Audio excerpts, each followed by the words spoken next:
Right, so in this video I'm going to be doing two things differently. First, I'm going to tape the canvas to the glass so that it doesn't move, because I keep having the urge to handle it and I just get my hands dirty.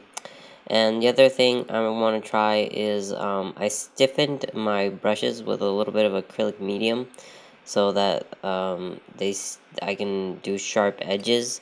This did not end up going as well as I planned. Because I probably shouldn't have done both brushes. I should have left one for blending.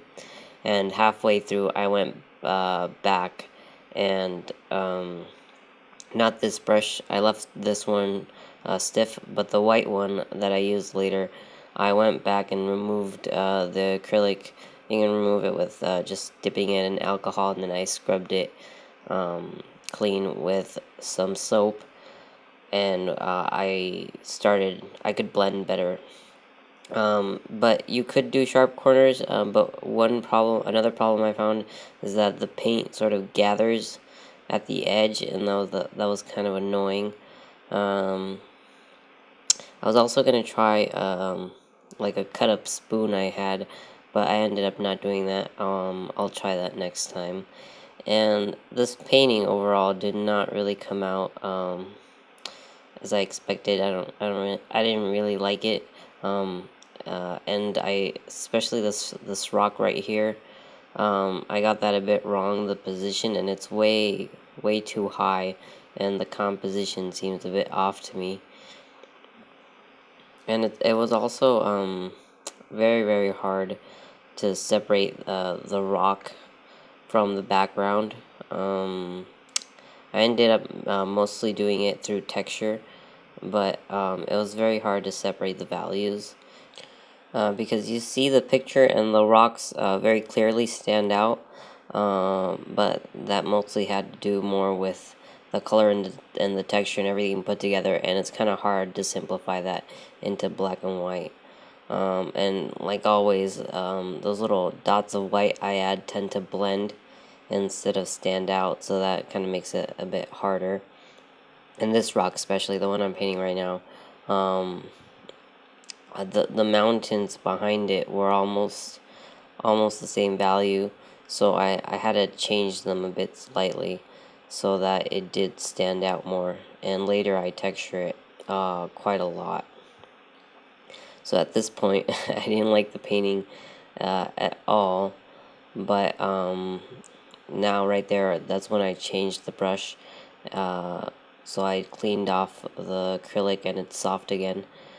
So now I'm blending in the foreground and the background. We'll add we'll add texture to the foreground later. But basically, I blended it in because the clouds formed like a sort of fog that drifted in places. So I kind of used that difference in softness and hardness to try and differentiate the rocks, and in the end it didn't end up too bad. So here I am adding texture to the foreground. Also, I kind of tend to underestimate how complex the painting can be in such a small space. So maybe next time I'm gonna be doing even smaller pieces of photos, like just one rock or one small section to focus on, as if I were doing just a part of it on the canvas, like if this were a piece of it. So I want to try that to sort of mimic painting bigger, but without actually doing it. Now, here in the end, in a second, I'm going to start stretching the paint to all the sides. In the last painting, I accidentally left a canvas peeking on one of the sides, and I had some trouble cropping. So it's a good idea to, if you have a border, to paint past it, and later I can usually tell from the lines I drew where the corners are. Anyways, I'm adding some final texture here with the brush and a bit with the palette knife, and fixing a few things, trying to define those mountains a bit more in the background. see if I can fix some of the contrast problems. Anyways, that was the painting for today. I hope you enjoyed it.